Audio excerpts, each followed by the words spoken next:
Muy buenos días. Gracias por permitirnos entrar a sus hogares con este mensaje de la palabra de Dios.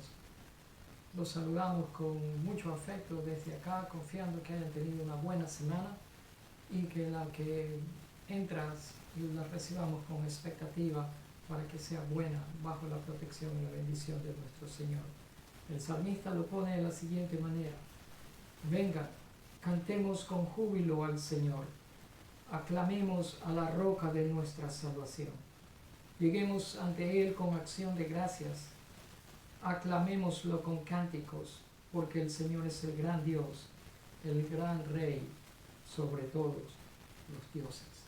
Bendito sea, Señor, te aclamamos, venimos delante tuyo, llegamos ante ti con un corazón agradecido, te aclamamos con nuestro corazón, con nuestros sentidos, con nuestra mente. Este es nuestro servicio de adoración racional e inteligente a ti, porque tú te lo mereces. Te lo mereces porque tu palabra dice, y nosotros creemos que tú eres el gran Dios, el gran Rey, sobre todos los dioses. En el nombre de Jesús te damos gracias. Amén. Les pido por favor que abran sus Biblias en el Evangelio de Juan, capítulo 21, versículos del 17 al 23. Juan 21, del 17 al 23. Y empiezo de la siguiente manera. Le preguntó por tercera vez: Simón, hijo de Juan, ¿me quieres? A Pedro le dolió que Jesús le dijera a la tercera vez: ¿me quieres? Le contestó: Señor, tú sabes todo. Tú sabes que yo te quiero. Jesús dijo: entonces, alimenta a mis ovejas. El versículo 18. Te digo la verdad, cuando eras joven podías hacer lo que querías. Te vestías tú mismo e ibas a donde querías ir. Sin embargo, cuando seas viejo, extenderás los brazos y otros te vestirán y te llevarán a donde no quieras ir. Jesús dijo eso para darle a conocer el tipo de muerte con la que Pedro glorificaría a Dios. Entonces Jesús le dijo: sígueme. Pedro se dio vuelta y vio que detrás de ellos estaba el discípulo a quien Jesús amaba, el que se había inclinado hacia Jesús durante la cena para preguntarle: Señor, ¿quién va a traicionarte? Pedro le preguntó a Jesús: Señor, ¿qué va a pasar con él? Jesús contestó: si quiero que él siga vivo hasta que yo regrese, ¿qué tiene que ver contigo? En cuanto a ti, sígueme. Así que entre la comunidad de los creyentes corrió el rumor de que ese discípulo no moriría. Pero eso no fue en absoluto lo que dijo Jesús. Él solamente dijo: si quiero que él siga vivo hasta que yo regrese. ¿Qué tiene que ver contigo? Bendita y poderosa es la palabra de nuestro Señor, hoy y siempre, eterna, nunca cambia, siempre la misma. El título del mensaje de esta mañana es titulado ¿y qué de este? Es una pregunta. Mientras que la mayoría de nosotros preferiríamos mantener en secreto los fracasos de nuestro pasado, a veces no se puede. En algunas ocasiones la naturaleza de nuestros errores simplemente los hace imposible de ocultar. Pero las Escrituras nos enseñan que el pasado nuestro no debería descalificar a nadie de vivir una vida redimida y con propósito. En el capítulo 21, específicamente en este pasaje que acabamos de leer, vemos una conversación abierta y honesta entre el Señor Jesús y Pedro, que ocurre en las playas del mar de Galileo después de la resurrección del Señor Jesús. Y durante esa conversación, de esa conversación, nosotros extraemos algunas verdades, mensajes profundos que se aplican a la vida de cada uno de nosotros. La intención en esta mañana, y el Señor nos ayude a lograr ese propósito, es entender la implicación detrás de la pregunta repetitiva de Jesús a Pedro. Pedro, ¿me amas? ¿Por qué es que el Señor fue tan persistente con este discípulo? Pues eso es lo que vamos a tratar de figurar en los próximos minutos. No sé si usted es familiar y conoce un juego de niños que en inglés se llama Following the Leader, o siguiendo al líder. Consiste en niños que forman una fila india y hay el líder que va a la cabeza de la fila y los demás van detrás de él, agarrados uno detrás del otro. Los que van detrás del líder tienen que decir y hacer exactamente como el líder va haciendo. Y para poder lograr eso, necesitan mantener sus ojos fijos en la persona que va adelante de la fila. Lo que resulta es que eventualmente algún niño va a perder el enfoque y va a quitar su atención del niño que va liderando la fila, y entonces va a tropezarse con el de adelante, lo cual va a ocasionar una desestabilización de los demás niños, chocan y comienzan a caer uno por uno como las fichas del dominó. Mientras meditaba en ello, di gracias a Dios que Jesús nunca ha determinado que a nosotros como seguidores de Él nos pase algo similar. Todo lo contrario. El deseo de Jesús es que cada uno de nosotros nos mantengamos nuestros ojos fijos en Él, que es el autor y el consumador de nuestra fe. Eso es lo que la palabra dice. ¿Por qué debemos de mantener nuestros ojos fijos en Él? Bueno, tal como el juego de niños, que los de atrás eran seguidores del que iba adelante, Jesús es nuestro líder y nosotros le seguimos como discípulos obedientes. En estos versículos de Juan 21, el Señor transmite un mensaje convincente a Pedro y por extensión se lo transmite a usted, a mí y a cada uno de nosotros también. Al tiempo que vamos al Nuevo Testamento, encuentro 4 relatos que nosotros llamamos evangelios, 4 relatos de un enigma. El enigma es el nacimiento, la vida, el ministerio, muerte y resurrección de nuestro Señor Jesucristo.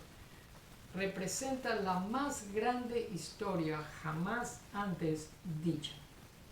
Ahora bien, 3 de esos 4 relatos fueron escritos desde un punto de vista parecidos, no idénticos, pero parecidos.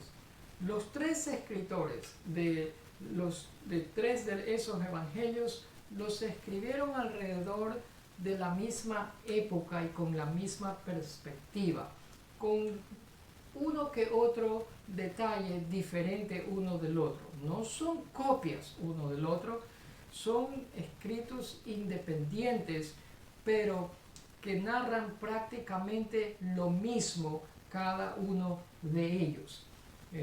Pero el cuarto relato, escrito por un discípulo diferente a los otros 3, es totalmente diferente a los otros 3. Este escritor del cuarto evangelio conocía las conversaciones y los eventos íntimos de Jesús, pero él esperó 60 años después de la muerte de Jesucristo para recién escribirlo. Y estoy seguro que durante esos 6 décadas, de esos 60 años, él estuvo pensando, meditando, considerando profunda y largamente acerca de todas esas conversaciones y experiencias únicas que nunca antes habían sido reveladas por los otros 3 evangelistas. Y de la perspectiva de este evangelista obtenemos una gran cantidad de información. Ahora bien, en este pasaje de este Evangelio de Juan encontramos detalles que no están en Mateo, Marcos ni en Lucas, los cuales se llaman evangelios sinópticos. Sinópticos de la palabra sin, que quiere decir poner algo junto, y óptico es obvio, es ver, es visión.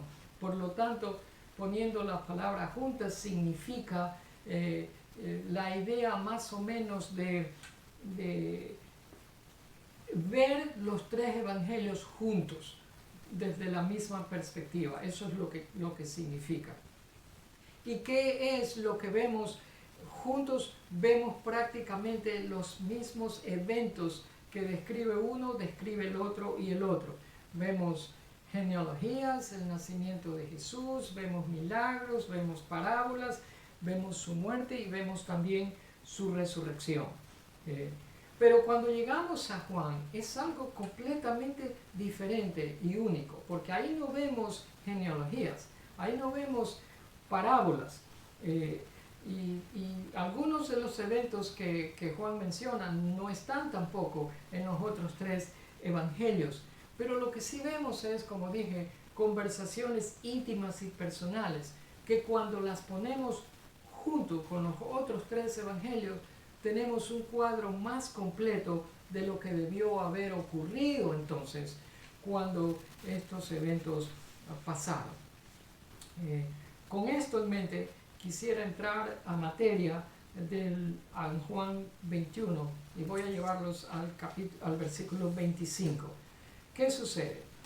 El trasfondo es que el Señor Jesús ya había muerto y también había resucitado. Esta es, o va a ser, la narración de la tercera aparición del Señor Jesús a los discípulos, que ocurrió una semana, por lo menos una semana después de su resurrección.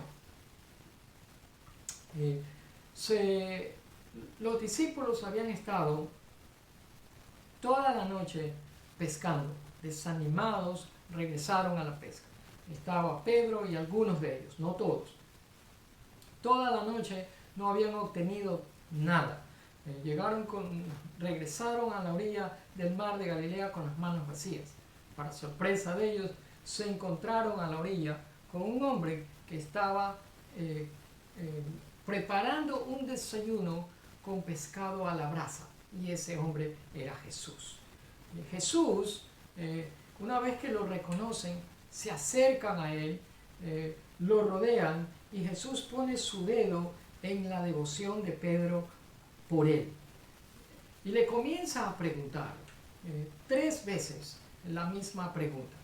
Aquí lo dice: Simón, hijo de Juan, ¿me amas más que estos? En referencia a los otros discípulos que en ese momento estaban con ellos también.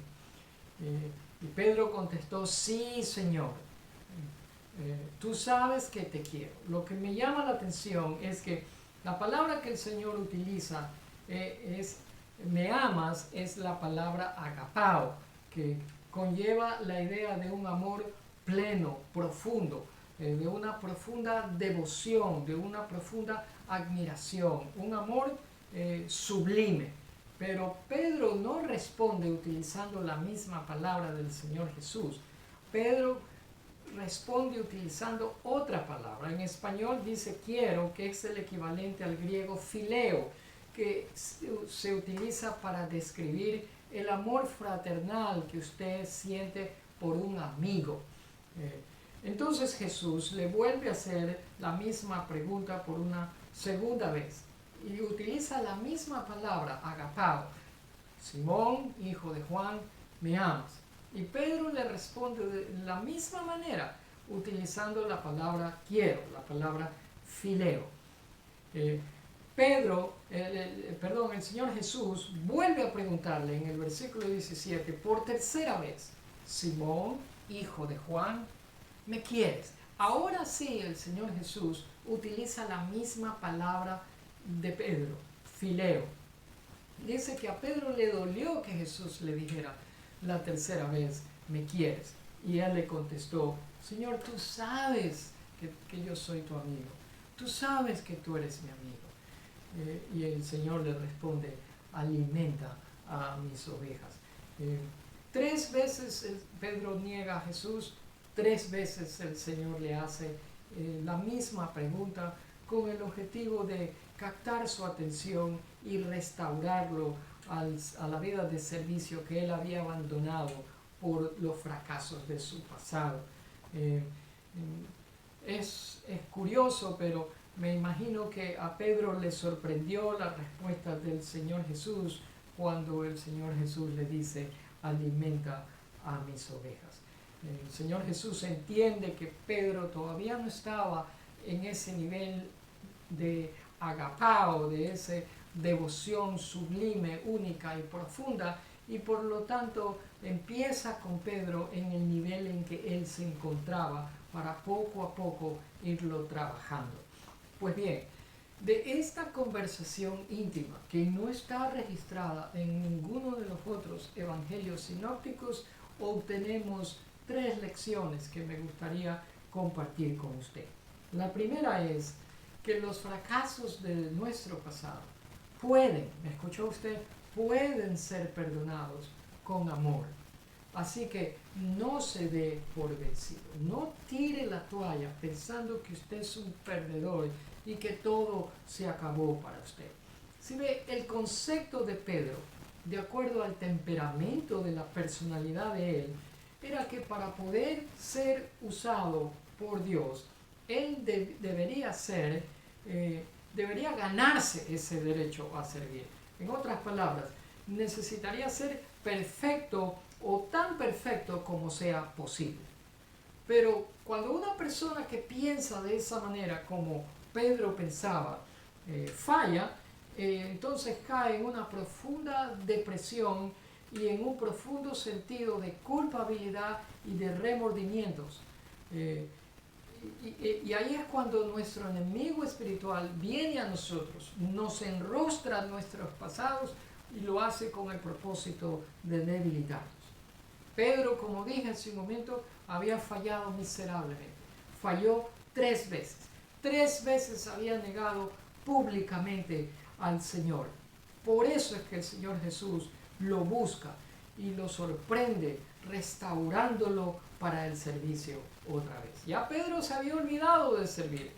¿Se da cuenta? Él ya se había ido a pescar. En su mente él era un fracasado. En su mente él era un perdedor. Y por eso quería darse por vencido. Por eso Pedro quería renunciar. Pero en la Biblia encontramos una lista de hombres que fueron utilizados poderosamente por Dios y que fallaron, que fracasaron también. Y cuando vemos esa lista, hasta nos gustaría a nosotros también fracasar para poder ser parte de ella. Para mencionarle algunos, está ahí Noé, está Abraham, Moisés, David, Elías, Jonás, Juan Marcos y el propio Pedro. Todos ellos fallaron. ¿Quién dijo? ¿En qué lugar de la Biblia nosotros encontramos que uno debe de ser perfecto para seguir y para seguir a Dios? No, si ese fuera el caso, yo no estaría parado aquí delante de ustedes, porque bajo ningún concepto soy perfecto, ni siquiera intento serlo. Entonces no habría nadie, si ese fuera el caso, de que para poder servir y seguir a Dios debemos de ser perfectos, no habría nadie quien llevase el mensaje de esperanza y de las buenas nuevas de nuestro Señor. Simplemente nadie. La maravilla de la gracia de Dios es que su amor, el amor de Dios, cubre multitud de pecados. Y la verdad es, mis amados, que cuando yo personalmente he estado en el punto más bajo de mi vida, la gracia de Dios ha sido más brillante que nunca antes. Esa es la experiencia que yo he tenido. ¿Quién puede apreciar más el amor, la gracia, la compasión, la ternura y la misericordia de Dios que alguien que ha estado en el valle de una conciencia abrumada y compungida por fracasos del pasado? Solo la persona que ha estado en circunstancias difíciles debido a sus fracasos puede entender el incomparable amor de Dios que viene a restaurar su vida. Así que si usted es un hijo de Dios, el consejo mío es que no se dé por vencido. No se dé por vencido. Cuando todos nosotros tenemos historias diferentes que contar. Y en esas historias nuestras, de seguro hay situaciones y circunstancias difíciles por las que todos hemos pasado, fracasos que no quisiéramos ni siquiera recordarlos, que nos han hecho sentir solos, abrumados y algunas veces hasta malentendidos y también olvidados. Pero el asunto es que cuando hemos estado en lo más bajo de nuestra vida debido a esas circunstancias, la palabra de Dios dice que cuando más débiles nosotros nos sentimos es cuando más fuertes somos. Cuando esas cosas nos traen de rodillas delante de Dios, es cuando usted y yo debemos de llegar a la comprensión que llegó el apóstol Pablo en 2 de Corintios 12, cuando dice que el Señor Jesús le dijo: bástate mi gracia, porque mi poder se perfecciona en tu debilidad. Por lo tanto, de buena gana me gloriaré en mis debilidades, añade el apóstol Pablo, porque cuando me siento débil, fuerte soy. Se ve, cuando las circunstancias de la vida nos traen de rodillas delante de Dios, es cuando más fuertes somos. ¿Por qué? Porque nosotros ya hemos hecho todo lo que ha estado de nuestra parte y hemos llegado al límite de nuestra fuerza, si no hay nada más que nosotros podamos ofrecer. Y es ahí, cuando más débiles nos encontramos, es que la fortaleza de nuestro Señor se magnifica. Es ahí, en lo más oscuro de nuestras circunstancias, cuando la luz de la gracia y del amor de Dios brilla en su mayor esplendor. Es ahí, cuando nosotros nos sentimos derrotados y fracasados, que el amor, la compasión y el poder de nuestro Señor Jesús se magnifica, nos levanta y nos restaura. Por lo tanto, le digo a usted, si usted conoce al Señor Jesucristo y Él es su Señor y Salvador personal, no se dé por vencido, ni siquiera lo piense, ni siquiera lo intente. En la Biblia encontramos personajes que pasaron, que eran débiles de por sí, como cualquiera de nosotros, y que pasaron por circunstancias que los llevó al punto máximo de sus limitaciones. Y cuando llegaron a ese punto es que pudieron darse cuenta de que Dios es ilimitado en gracia, en bondad, en compasión y en misericordia. Mire usted, cuando David se enfrentó a Goliat, él no lo hizo porque era una persona súper fuerte. Lo hizo por el poder de Dios que obró en él.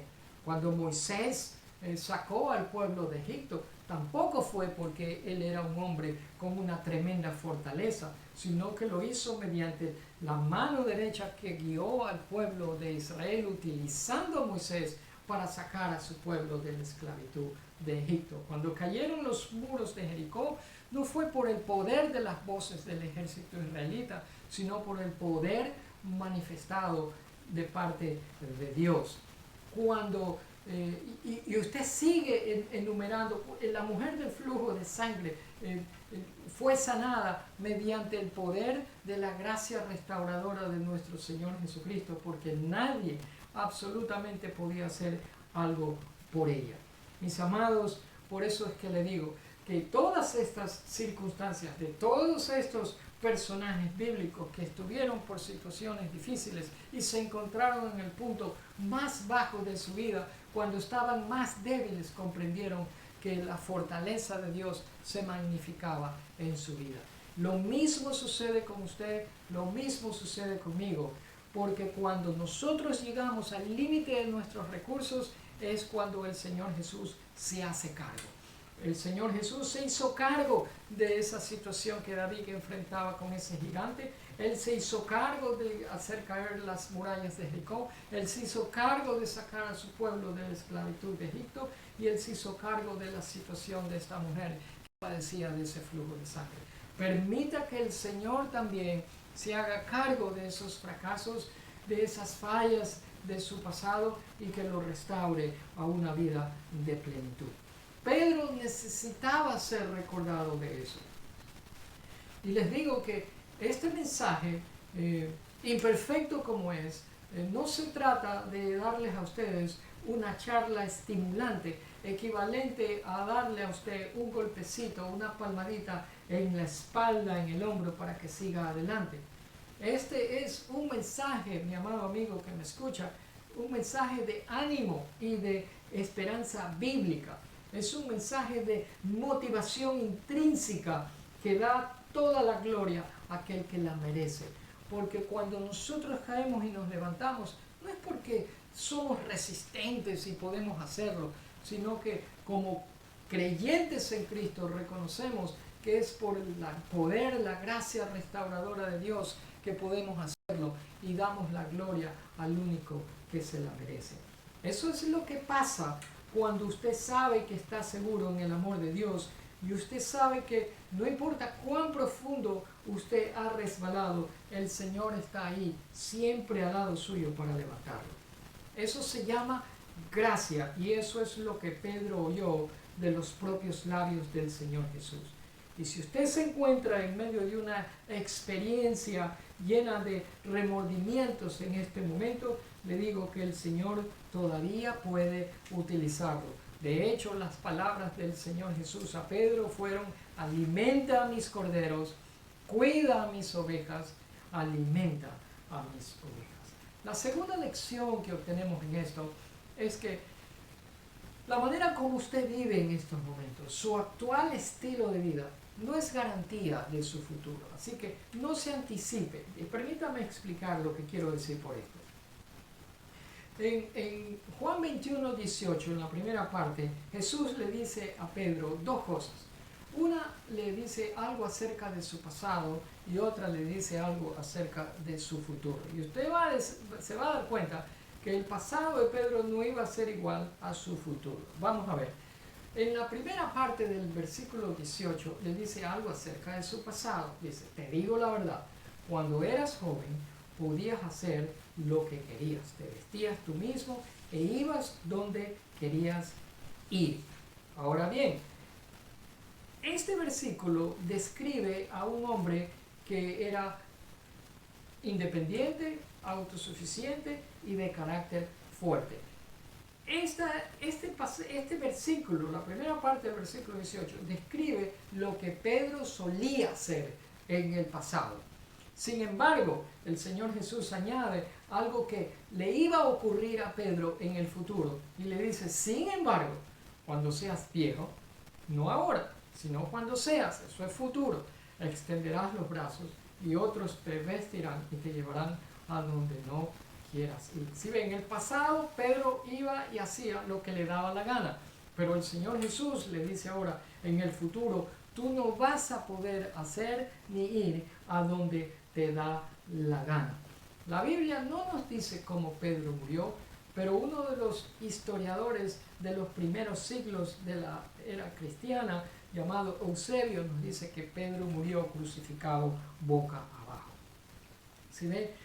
Lo que el Señor Jesús quiere que Pedro aprenda es que no hay manera en que nosotros podemos predecir nuestro futuro. Y Dios quería que Pedro aprendiera esa lección, que por el hecho de las experiencias que había pasado, eso no significaba que su vida iba a continuar siendo la misma. A usted que se siente independiente, autosuficiente, confiado, seguro y de carácter fuerte, le digo que usted no sabe lo que va a hacer el día de mañana. Yo no lo sé tampoco. De hecho, la Biblia dice que nuestra vida es como una neblina, como un vapor que está por un momento y luego desaparece. Pero en lugar de tener esa actitud un poco arrogante de querer figurar y planear todo, diciendo, oh, esto es lo que voy a hacer en unos años y esto es lo que allá es donde voy a estar, la Biblia dice que nosotros deberíamos decir dos cosas. Si el Señor permite, viviremos. Una. Y la otra es, si el Señor permite, haremos esto o aquello. ¿Sí ve? Estas son expresiones de un corazón obediente y sumiso a Dios. Estas palabras que le acabo de decir nos enseñan a dejar espacio en nuestras vidas para esos paréntesis inciertos que a veces nos encontramos y que son inevitables. Dejemos espacio para que Dios interrumpa nuestros planes y diga, no, no te quiero yendo en esa dirección. Esta es la dirección donde tienes que ir. La mejor prueba de la imprevisibilidad de nuestras vidas, la mejor prueba de lo incierto que es nuestro futuro, es precisamente nuestro propio pasado. Déjeme hacerle una pregunta. Y mire, solamente 2 años atrás, estamos en el 2022, mire al principio del 2020 y dígame, ¿podría usted haber anticipado lo que iba a ocurrir estos 2 últimos años que han sido tan difíciles? Imposible. Nadie se lo hubiera figurado. Y esto es lo que Pedro tuvo que aprender. No somos, el problema nuestro es que nos gusta ir de líderes. Queremos ir adelante y que los demás nos sigan. Nos creemos todos pastores, pero la realidad es que somos ovejas. Aquí nadie es capitán de su propio destino. Eso es un espejismo, eso es un engaño y no crea eso usted. La tercera lección es que la obediencia es un asunto individual. No haga comparaciones. Usted nunca obedece en masa. Usted obedece usted. La palabra lo confronta a usted. La palabra me confronta a mí. La palabra nos confronta individualmente. Y la decisión no la tomamos en grupo. La decisión la tomamos individualmente. El Señor le dijo a Pedro, sígueme. Y le dijo a Pedro, no le dijo a los otros discípulos eso. Le dijo a Pedro. Esto era algo que Pedro tenía que decidir por sí mismo. No tenía que ir a consultarlo con nadie más. Oye, ¿qué vamos a hacer? No, se ve, era Pedro el que tenía que decidir si lo iba a hacer o no. Pero Pedro, mire lo que le responde. Pedro se dio vuelta y lejos de seguirlo y responderle, vio que detrás de ellos estaba el discípulo a quien Jesús amaba, el que se había inclinado hacia Jesús durante la cena para preguntarle, Señor, ¿quién va a traicionarte? ¿Quién era ese discípulo? Juan, el que escribe este evangelio. Y Pedro le pregunta a Jesús, después de ver al discípulo para atrás y ver que iba siguiéndolos, le dice, Señor, ¿y qué de este? Ese es el título del mensaje. Es típico de Pedro. Si ve una persona como Pedro, que es bien capaz de manejar su propia vida, va a estar interesado en manejar la vida de los demás también. Y se va a meter en los asuntos de otros y va a estar curioso acerca de por qué Dios no le ha dicho algo parecido a la otra persona también. Pero el Señor le responde, si quiero que él siga vivo hasta que yo regrese, ¿qué te importa a ti? En cuanto a ti, sígueme. ¿Se ve? El Señor le está diciendo, Pedro, tú me sigues a mí. Por Juan no te preocupes, yo me encargo de él. Jesús le está enseñando a Pedro una interdependencia que es madura.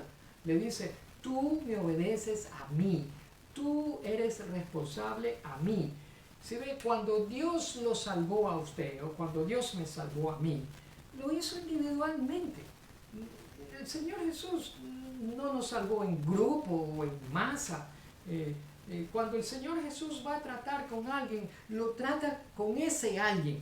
lo trata individualmente y nos recompensa también individualmente. Él no envía las recompensas masivamente o en grupo.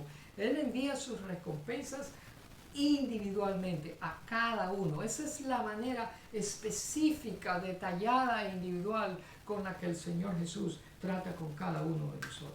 El problema nuestro como humanos es que nos gusta comparar. Se ve, Pedro se estaba comparando con Juan y ese era el problema de él, y algunas veces es el nuestro también. Comparamos familias, comparamos iglesias, comparamos hijos, comparamos trabajo, comparamos salarios, comparamos educación, hasta que ya no hay más nada de qué hablar. Cuando nos damos cuenta, no hemos hablado nada constructivo, nada sustancioso, y lo que hemos hecho es perder el tiempo, y el tiempo es vida. Así que si usted quiere perder tiempo y perder vida, vaya y compare, porque no estará haciendo nada que sea productivo. Recuerde, mi amado amigo, que la base de todo esto que le acabo de decir es someterse a Cristo. Total rendición a Él, no a la gente. El Señor no nos está pidiendo que nuestra sumisión sea a la gente. El Señor nos está pidiendo que nuestra rendición debe de ser a Él. Así que mi deseo es que usted no viva con ataduras a usted mismo o ataduras a alguien más. Y le digo que si ese es su caso, si usted está viviendo con esas ataduras, le tengo buenas noticias, porque Cristo viene a darle a usted libertad. El Señor vino para romper esas ataduras y para que usted sea libre. Libre no para hacer lo que usted quisiera hacer, sino libre para seguirlo al Señor de una manera obediente y sumisa. Incline su rostro para orar. Gracias, Padre, que bondadosamente nos recuerdas que nuestra obediencia es entre tú y cada uno de nosotros. Es entre tú, tu Hijo, Jesucristo, y yo. Es entre tú, tu Hijo Jesucristo, y la persona que quiere escuchar este mensaje. Ayúdanos a decidir cada día a tomar nuestra propia cruz y a seguirte con pasión y con determinación. No permitas que mi fe tambalee. Líbrame de miedo y líbrame de dudas. Tú le dijiste a Pablo, bástate mi gracia. Y lo mismo anhelamos oír de ti. Yo soy tu salvación. Bástate mi gracia. Señor, en las ocasiones, circunstancias y situaciones en que yo me encuentre y me vea totalmente limitado, ayúdame a recordar la promesa que tú nos das en tu palabra, que dice, mi Dios suplirá todo lo que haga falta de acuerdo a sus riquezas en Cristo. Tú eres rico en poder, rico en sabiduría, rico en compasión, en amor, en misericordia y en bondad. Y tú vas a suplir todo eso que nosotros anhelamos y muchas veces no tenemos. Señor, como tu palabra dice, tú eres el que va delante nuestro y nos muestra el camino. Es cierto que cuando no hay un camino, tú abres una nueva senda para mí. Y cuando ya no me queda aliento, tú me muestras ese camino. Señor, tú eres mi roca y la fortaleza de mi salvación. Guíame, pues tú eres mi roca y fortaleza. Dirígeme, Señor, por amor de ti. Defiéndeme y cuídame, porque en ti me refugio. Pelea las batallas por mí. Combate con los que me combaten. Ven en mi ayuda y defiende. Tú tienes la solución para todo y cualquier cosa que yo tenga que experimentar en esta vida. Tú tienes respuestas que van más allá de los recursos de cualquier experto o de cualquier doctor. Tus caminos son mucho más altos que los nuestros y la manera tuya de hacer las cosas son mucho mejores que las nuestras. Escucha mi oración cuando me encuentro angustiado y débil. Y ayúdame a ampararme en el poder de tu gracia y de tu misericordia. Señor, en esta semana que empezamos, ayúdanos a enfrentar los desafíos pensando en esto que acabamos de oír. Tu gracia es suficiente para cada una de esas situaciones en mi vida. Y ayúdame a vivir con una perspectiva diferente, con la perspectiva de un victorioso, de un conquistador, porque la verdad es que yo sirvo al Rey de Reyes, al Señor de Señores, aquel que me redimió, aquel que tiene un buen plan para mí y aquel que ha preparado buenas cosas para mí a lo largo de esta semana y para usted también, si usted cree. En el nombre de Jesús te damos gracias y te bendecimos. Amén. Amén. Gracias por haber escuchado, gracias por haber compartido con nosotros este mensaje. Por favor, les pido de favor que sigan compartiendo el enlace con amistades y familiares de ustedes que se podrían beneficiar de las palabras de ánimo bíblico que vienen a través de la palabra de Dios. Si el Señor nos permite, estaremos con ustedes el próximo domingo, que ya es 1 de mayo. Un abrazo para ustedes y les deseamos desde acá una semana de la paz, del gozo, del contentamiento y de mucha salud en el Señor.